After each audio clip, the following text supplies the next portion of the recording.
ज़नजानी साहब, हम जिस सोसाइटी के अंदर बसते हैं वहाँ पे हमारी नज़र से बहुत से ऐसे इश्तिहारात जो हैं वो गुज़रते हैं जिसमें ये बताया जाता है कि अगर आप ये अमल कर लें या इन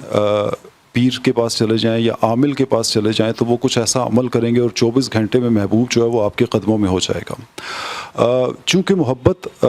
दुनिया में सबसे ज़्यादा पढ़ा देखा और इंटरेस्ट वाला टॉपिक जो है वो कंसिडर होता है, तो मुझे बताइए कि क्या एस्ट्रोलॉजी जो है वो इस हवाले से कोई रहनुमाई करती है कि अगर आप अपनी मोहब्बत का हसूल चाहते हैं तो उस हवाले से कोई एस्ट्रोलॉजर आपकी कोई गाइडेंस कर सकता है या ये सब बेवकूफ़ बनाने के ज़रिए हैं? बिल्कुल जी, सबसे पहले तो ये समझना ज़रूरी है कि महबूब कभी भी कदमों में नहीं होता, हमेशा सर आँखों पे होता है। और एस्ट्रोलॉजी के अंदर बिल्कुल मेरी प्रैक्टिसेस में आता है कि अगर आपकी मोहब्बत जायज़ है, शरई है और आप सुन्नत के मुताबिक निकाह करना चाह रहे हैं, तो मैं अपनी प्रैक्टिस के अंदर बिल्कुल ऐसी चीज़ों को ज़ायचे की रोशनी में देखता हूँ, बताता हूँ। एस्ट्रोलॉजी के अंदर सबसे इम्पॉर्टेंट चीज़ ये होती है कि ज़ायचे का 5वां घर जो कि महबूब को रिप्रेजेंट करता है और 7वां घर लाइफ पार्टनर को रिप्रेजेंट करता है, कि आपका महबूब वो जब तक महबूब है वो महबूब ही है, लेकिन जब आप उसके निकाह में चले जाते हैं, चाहे मेल है या फीमेल है, तो फिर वो आपका जीवन साथी है, आपका लाइफ पार्टनर है। फिर उसका इम्पैक्ट डिफरेंट हो जाता है कि वीनस रूल करता है मोहब्बत को, मून रूल करता है जज्बात को, सन रूल करता है अथॉरिटी को, मरकरी रूल करता है आपस में गुफ्तगू को, कम्युनिकेशन को।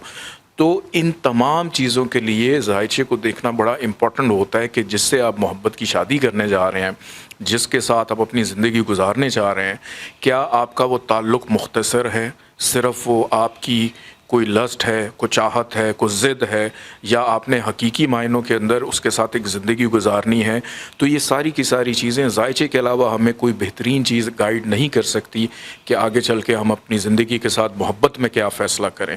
और अगर आपका अमल जो है वो जायज़ है, शरई है, सुन्नत के मुताबिक है, तो मैं बिल्कुल इन प्रैक्टिसेस को ज़ायचे की रोशनी में बताता भी हूँ और बिल्कुल ज़ायचा हमें गाइड भी करता है इस हवाले से। ज़नजानी साहब, एक और सवाल मैं आपसे करना चाहूँगा कि आपने अगर किसी शख्स का जायचा नहीं भी देखा हुआ, बट इवन देन आप अपने लाइव सेगमेंट्स के अंदर जो है वो लोगों से हर तरह के सवालात आते हैं, उनके जायचे शायद आपकी नज़रों से सम टाइम गुजरे होते हैं और सम टाइम आप वहीं पे बना के उनके आंसर्स भी कर रहे होते हैं। तो अभी अगर मैं आपसे पूछूं कि किसी शख्स का आपने जायचा नहीं देखा हुआ और उसको आप कोई रेमेडीज़ जो है वो मोहब्बत के हसूल के लिए तजवीज़ करें, तो क्या कोई रेमेडीज़ इस तरह की हो सकती हैं?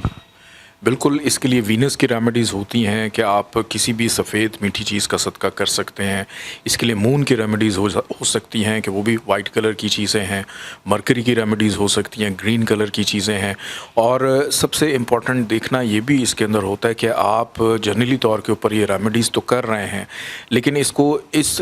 खलूस नीयत के साथ करें कि जिस मकसद के तहत आप कर रहे हैं वो चीज़ और उसका हसूल आप तक मुमकिन हो और आपकी उसके अंदर जो जायज़ हाजत है वो बेहतर अंदाज में पूरी हो सके।